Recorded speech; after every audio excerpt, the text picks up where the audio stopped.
Mas marami pa pala dito. Ayan o, kitang-kita nyo na yung ano o. Hindi natin nadaanan na ito, sweetie nung gabing nag-tour tayo dito. Ayan, tingnan nyo mga kabayan, yung pinakadagat. Diyan lahat yung mga turista. Sandali, bababa ako ha.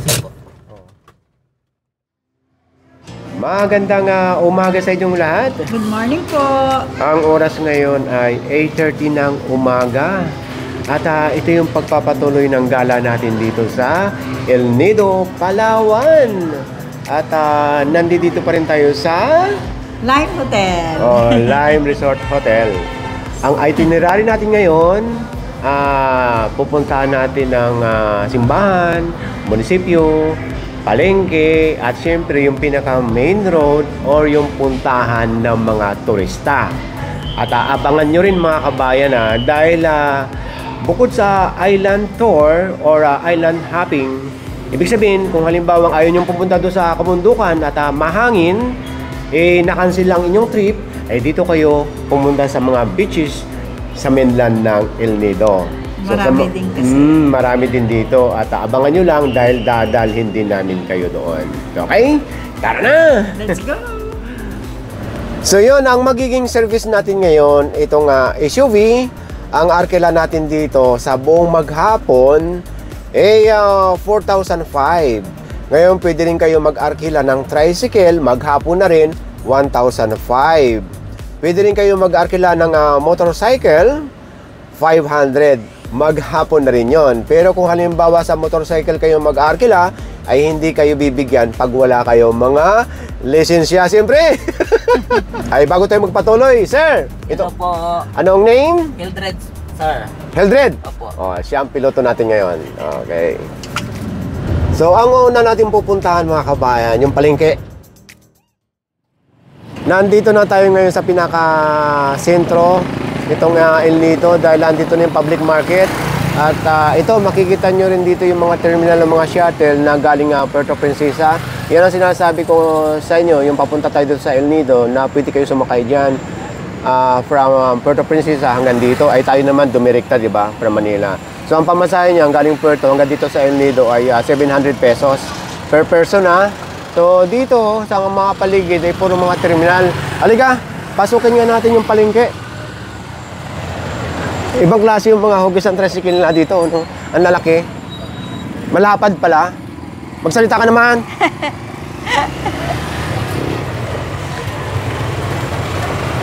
Amoy palengke na talaga.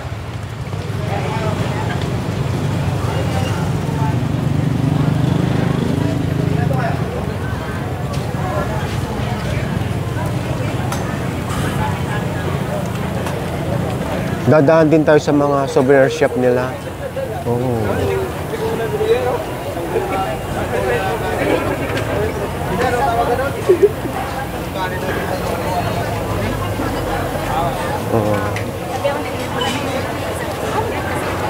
Hindi natin natanong kung anong pinaka... ayun Ano rin pala, suman, ibos, kutsinta. Yan din, kung anong nakikita natin sa Manila, meron din dito. Bibingka ito.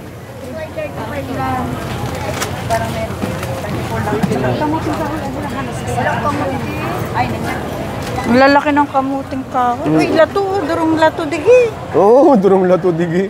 Kamuting kahoy ka dyan, kamuting ba? Ano yan? Ay, oo. Yung baging. Oo, ito lato. Masarap yan Masarap igisa yan di ba? Oo. Di ba masarap igisa yan? Oh. Ang tawa ni ate. Yan. Ayan, lato. Ang sarap po. Masarap yan.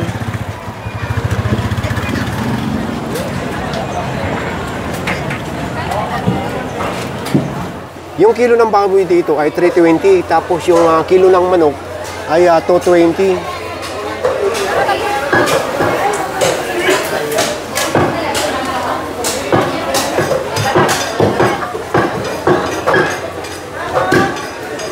Hindi naman kalakihan yung palengke dito. Ngayon yung tahong dito na malalaki, ito ang ganda ibig nito. Magkano kilo nito? 60 pesos kung malapit-lapit lang ang Manila at uuwi na tayo, eh bibili tayo niyan, lalaki. Oh, ang lalaki niyan, oh. Wow. Doon sir, may kaya. Pero hindi kaya talaga. Ay! Mas malaki pa dyan. Magkano kilo diyan? 60.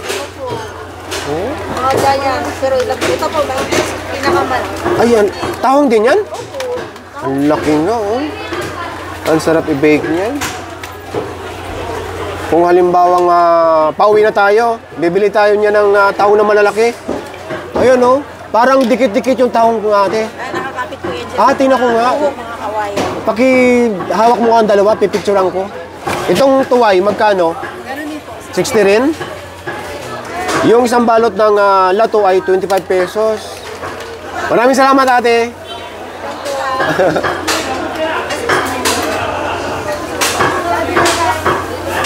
Alimango, wala daw dahil hindi season. Alam niyo yung alimango dito mga kabayan, karamihan hindi cultured.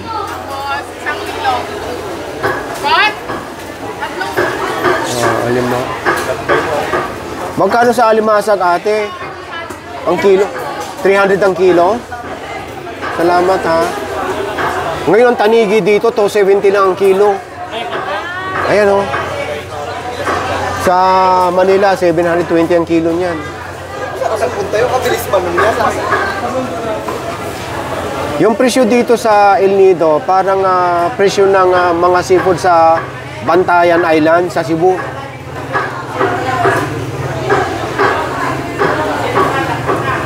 Magkano ang kilo sa Bisogo?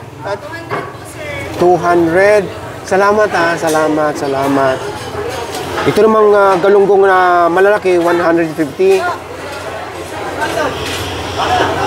Okay, tara na. Pagkagaling to sa isdaan, dito naman yung dried fish. Kalahating kilo ng tamban, 250. Salay po. Salay-salay, 200. Ito namang pusit, ito ay 1/4 lang yata ito, no? 1/4. 200. Ngayon ang kilo dito ng pusit mga kabayan ha.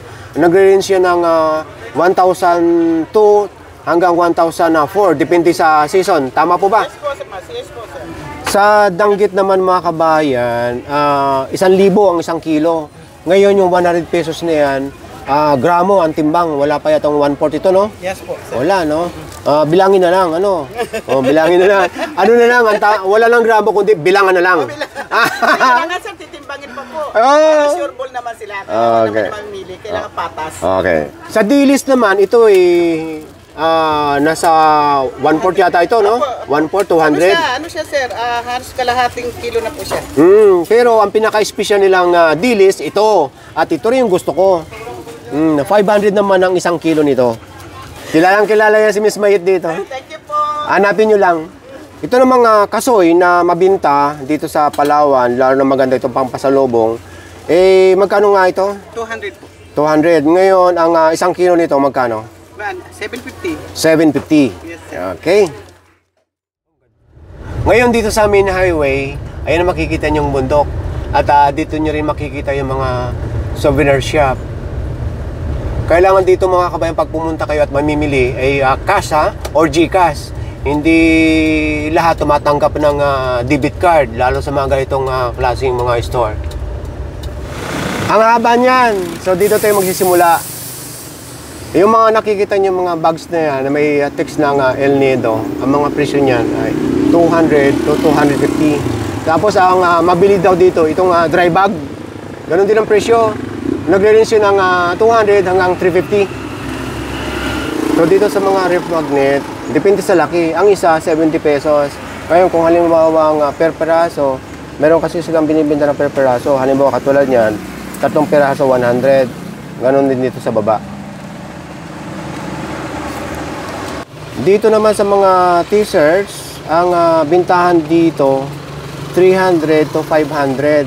Harapan lang ito ng sikat na bulaluhan dito. So ito sila. Harap ng Bulaluhan Plaza, no? Ang daming mabibili sa kanila dahil one-stop shop na, ano?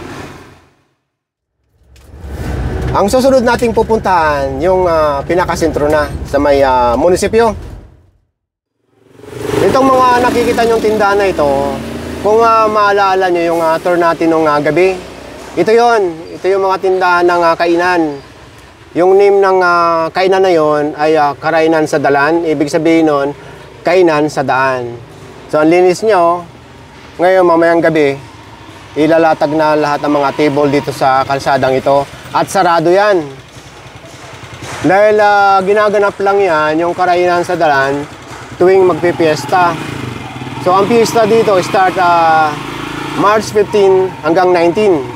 So after ng 19, open na lahat ito. So mawawala na lahat itong mga tindahan ng mga food dito. Ito naman yung pinaka-munisipyo ng El Nido at yun ang covered court. Kung ano yung dinaanan natin ng gabi, yun din ang dadaanan natin ngayong araw. Ito yung munisipyo. Ito naman yung kanilang simbahan. Pasukin natin.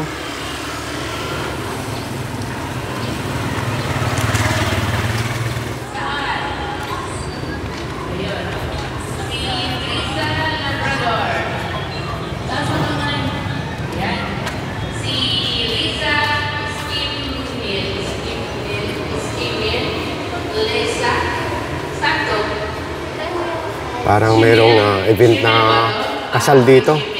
May preparation. May is kasi, kaya is simple. Tapos, okay, kami yung Sabila, Athena, Benito. Dito talaga ang puntahan. Kaliwat kanan yan mga kabayan. Diyan yung makikita yung mga restaurant, souvenir, kung ano-ano pa. Papunta na tayo ng Kalihama, yung street na yan, kaliwat kanan. Yung padiretso, yan na yung mga port. Nung halimbawang pupunta kayo ng island tour or island hopping, dyan lahat yan. So ito na yung Kalihama na kung saan dito tayo dumaan nung isang gabi. Ibang-iba sa araw, ano? Sa gabi, halos wala kang mandaan sa Oo.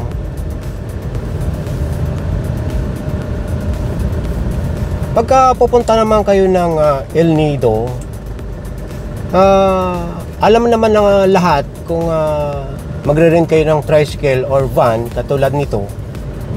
At ituturo sa inyo lahat yung mga tourist destination dito.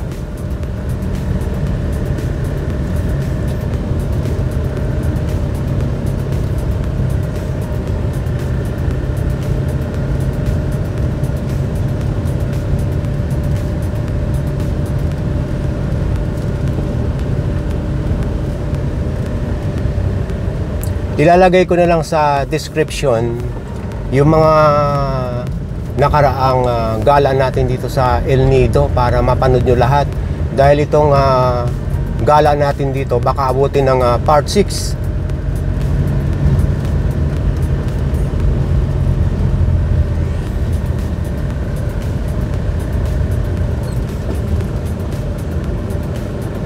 Ang saya dito sa gabi. Halimbawa may kasama ka o dalawa o tatlo kayo, parang hindi kayo makapagkakwentuhan eh. Dahil sa mga nakikita ninyo.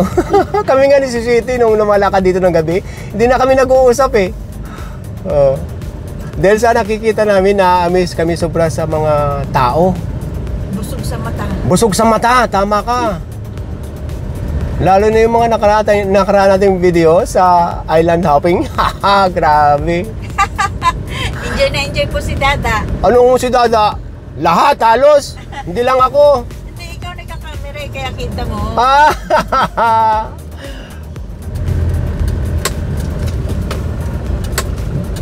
Oh, mas marami pa pala dito. Ayan oh, kitang-kita nyo na yung hindi natin nadaanan na ito, Sweety nung gabing nag-tour tayo dito. Ayan, tingnan nyo mga kabayan, yung pinakadagat. Diyan lahat yung mga turista. Sandali, bababa ako ha. Oh.